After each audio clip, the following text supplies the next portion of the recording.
GTA 6 trailer 3 இன்னும் வரவே இல்லை.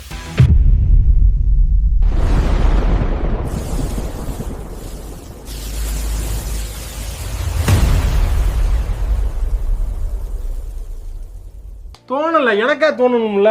Hello gamers, welcome back. Viewers, நீங்கள் எல்லாருமே GTA 6ஓட ட்ரெய்லர் 3க்காக எவ்வளோ வெயிட் பண்ணுறீங்க எனக்கு புரியுது. நானும் அதே மாதிரி தான் வெயிட் பண்ணி மனவளர்ச்சிக்கு ஆளாயிட்டேன். ஆக்சுவலாக இந்த GTA 6ஓட ட்ரெய்லர் 3 ப்ரீ ஆர்டரோடு விட்டுருக்கணும். அப்போ தான் வந்து அந்த கேமோடைய ஒரு கிளிம்ஸாக தெரிஞ்சிருக்கும். Especially game play trailer, just like இந்த மாதிரி பேக்ரவுண்டில் வர சினிமேட்டிக் ட்ரெய்லர் மாதிரி இல்லை, நார்மல் கேம் பிளே ட்ரெய்லர் அவங்க விட்டுருக்கணும். which will definitely attract more games. இந்த வந்து ஒரு பக்கம் கான்சோல்ஸோட ப்ரைஸ் இன்க்ரீஸ் ஆகிட்டு இருக்கு. எக்ஸ்பாக்ஸ் 25th anniversary சேல் ஓடிட்டு இருக்கு. எக்ஸ்பாக்ஸ்லாம் ப்ரைஸஸ்லாம் இன்க்ரீஸ் பண்ணிட்டாங்க. GTA 6 வரதுக்காக மட்டும் அப்படின்றத சொல்ல மாட்றாங்க, பட் எக்ஸ்பாக்ஸ் நார்மலாக இன்க்ரீஸ் பண்ணியிருக்கோம் அப்படின்றாங்க. PS5 ப்ரோவோடைய ப்ரைஸஸுமே ஹைக்கு வந்து கன்ஃபார்ம் பார்க்க முடியும். ஒரு பக்கம் பார்த்தீங்கன்னா PS5 உடைய கான்சோல்ஸ் எதுவுமே, எந்த கான்சோலாக இருந்தாலும், நாட் ஜஸ்ட் PS5 ஒரு PS5 ப்ரோ ஒரு எக்ஸ்பாக்ஸ் சீரிஸ் எஸ்ஓ எக்ஸோ இல்லை, எந்த விதமான ஒரு கான்சோல் நீங்கள் எடுத்துக்கிட்டாலும் ஸ்டாக்கே இருக்க போகிறது இல்லை. இது ஒரு டெட்லியான ஒரு நியூஸு. ஒருவேளை இது மார்க்கெட்டிங் பண்ணுறதுக்கு இப்படி சொல்கிறாங்களா, இல்லைனா ரியலாகவே இதெல்லாம் ஸ்டாக்கில் இருக்க போகிறது இல்லையான்னு நமக்கு தெரியல. ஆனால் ஒரு விஷயம் மட்டும் உண்மை, இந்த GTA 6க்கு கட்டாயமாக எல்லாருமே கான்சோல் வாங்கியே தீருவாங்க, இஎம்ஐ கட்டியாகுது. இதில் வந்து எவனுமே வந்து காம்ப்ரமைஸ் ஆக போகிறது இல்லை. அதில் நானுமே அப்படி தான். ஓகே, நம்மள்ட்ட இருக்கு, நம்ம போய் வாங்க போகிறோம். நிறைய பேர் இல்லாதவங்க கூட GTA 6 விளாடியே ஆகணும், அந்த வைஸ் சிட்டி வைப் எனக்கு வரவே, நான் வராமல் தூங்க போகிறது இல்லை அப்படின்றதுக்காகவே நிறைய பேர் அந்த ஒரு வைபுக்காகவே திரும்பவும் போய் அதை வந்து விளாடுவாங்க. கட்டாயமாக PS5ஓட ரேட்லாம் அதிகமாகிடும். இப்போ எல்லோரும் வாங்கி வச்சுருங்க. எப்படியோ நீங்கள் வாங்க போகிறீங்கன்னு முடிவு பண்ணவங்க இப்போயே வாங்கி வச்சுருங்க. சரி, back to trailer 3 talks. Trailer 3 வந்து நிறைய பேர் வந்து இப்போ வரும் அப்போ வரும், 25th ப்ரீ ஆர்டர் அப்போயே வந்திருக்கணும், ஒருவேளை வந்து ஆகஸ்ட்டில் தான் விடுவாங்களா, இல்லைனா ஜூலைக்குள்ளேயே கேம்பெயினிங்லாம் முடிச்சிருவாங்களா, மார்க்கெட்டிங் கேம்பெயின்லாம் அப்படின்னு சொல்லிட்டு நிறைய பேருக்கு வந்து டவுட்ஸ் இருக்குது. நான் கேட்குற ஒரே ஒரு டவுட் என்னென்னா, அட்லீஸ்ட் ஒரு கிளிம்ஸ் ஆஃப் கேம் பிளே டீட்டெயிலாவது வந்து விடணும். ட்ரெய்லர் 3 விடலைனாலும் ஒரு கிளிம்ஸ் ஷாட் இது மாதிரி ஏதோ ஒன்று. பட் ஒரு விஷயம் என்னென்னா, இட்ஸ் கன்ஃபார்ம் அஃபிஷியல். GTA 6ஓடைய சைட்டில் நீங்கள் போய் பாருங்கள், கிராண்ட் தெஃப்ட் ஆட்டோ உடைய மொத்த ஸ்க்ரீன்ஷாட்ஸை நீங்கள் எடுத்துக்கிட்டா, வால்பேப்பர்ஸ்லாம் நீங்கள் எடுத்துக்கிட்டிங்கன்னா, இது வரைக்கும் வந்த ட்ரெய்லர் 1 ட்ரெய்லர் 2ல் வந்த ஃபுட்டேஜஸ் வரைக்கும், ஸோ நீங்கள் பார்க்கலாம் இவங்க 2 பேருடைய கேரக்டர் அப்படி தான் வந்து இவங்க போர்ட்ரே பண்ணியிருக்காங்க. அதே மாதிரி இப்போ புதுசாக ஒரு வால்பேப்பர் வந்து விட்டுருக்காங்க.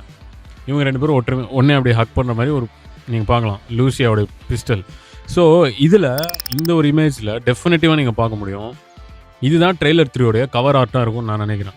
தம்ப்நெயிலாகவும் இருக்கும்னு நினைக்கிறேன் அஃபிஷியலாக. பிகாஸ் ட்ரெய்லர் 3க்கான ஒரு லீடு வந்து இந்த ஒரு போஸ்டர் வச்சு தான் அவங்க ஆரம்பிப்பாங்கன்னு நான் நினைக்கிறேன். நீங்களும் கமெண்ட்ஸில் தெரியப்படுத்துங்க. மோஸ்ட் ப்ராபப்ளி ட்ரெய்லர் 3 எனக்கு தெரிஞ்ச வரைக்கும் இந்த வீக்கெண்டில் வரும், maybe Monday R Tuesday. So அதுக்கு மிஞ்சி நம்ம ட்ரெய்லர் 3 பார்க்க முடியுமானா மேபி தேர்ஸ்டே பார்க்க முடியும், மேபி தேர்ஸ்டே பார்க்கலாம். So or Wednesday. ஸோ இதுதாங்க, இந்த ஒரு 3-4 டேஸில் வந்து கட்டாயமாக ட்ரெய்லர் 3 வந்து they will bring out. Before July 1 வந்து அதை வந்து அவங்க விடுறதுக்கு தான் மோஸ்ட்டாக வந்து பார்ப்பாங்க. பிகாஸ் கேம்பெயினிங் வந்து இந்த ஒரு June 30க்குள்ளே அவங்க ஃபினிஷ் பண்ணால் தான் they can literally move over to the consoles. அப்புறம் PlayStation 5ஓடைய ப்ரோவில் வந்து GTA 6ஓட எடிஷன் வருதுன்றாங்க. அதெல்லாம் எந்த அளவுக்கு உண்மைன்னு தெரியல. ஸோ தமிழ் கம்யூனிட்டியில் நிறைய பேர் வந்து வாங்கிறதுக்கு தயாராக இருக்காங்க. பீப்புள் வந்து வியூவர்ஸ், எஸ்பெஷலி வியூவர்ஸ், நாங்களாம் வந்து கேம் லைவ் பண்ண போகிறோம். நாங்கள் பிரதர்ஸ் 2 பேர் சேர்ந்து பண்ண போகிறோம். ஸோ பிரதர் இன்னும் நான் ரிவீல் பண்ணல, அண்ணாவை ரிவீல் பண்ணுற அந்த மூமெண்ட் பயங்கரமான சினிமா பார்க்க போகிறோம் வந்து நாங்கள் லைவில் தான் பண்ணுவோம். So live streams will be happening well. And அந்த GTA வைஸ் சிட்டியோடைய மொத்த வைப்ஸ் வந்து திரும்ப வர வைக்கிறதுன்றது ஒரு பெரிய ஒரு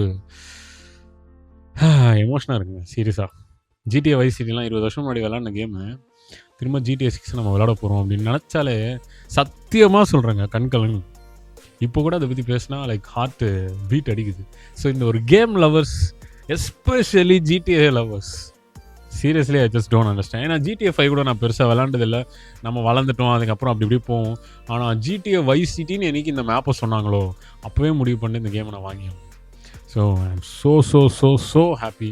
இந்த மாதிரி எத்தனை பேர் இந்த வைப்ஸ், இந்த மெமரிஸ்க்காகவே இந்த கேம் வந்து நான் வாங்க போகிறேன் அப்படின்னு நினைக்கிறீங்களோ, உண்மையான கேமரை நீங்கள் தான். ஸோ இதை வந்து நான் சொல்லி இந்த வீடியோ விட்டு விடைபெறேன். Be sure to subscribe. நம்மளோட எல்லா சப்போர்ட்டுமே வந்து இந்த ஒரு GTA 6க்காக இருக்கும். உங்களோட சப்போர்ட்டும் எங்களுக்கு இருக்கணும். ஸோ தட் அப்போ தான் GTA 6 நம்ம வாங்கி விளாட முடியும். So stay tuned. நான் வந்து ஆக்சுவலாக PS5 Pro வாங்கவா, எக்ஸ்பாக்ஸ் சீரீஸ் எக்ஸ் வாங்கவா அப்படின்றத நான் ஆல்ரெடி கேட்டிருந்தேன் போன வீடியோவில். இந்த வீடியோலையும் அதை தான் கேட்குறேன். தயவுசெய்து கமெண்ட் பண்ணுங்கள். ஏன்னா இந்த ரெண்டுத்தில் எது நான் வாங்குறதுன்னு எனக்கே புரியலை. எனக்கே வந்து மூளை குழம்பி போய் உட்காந்துருங்க.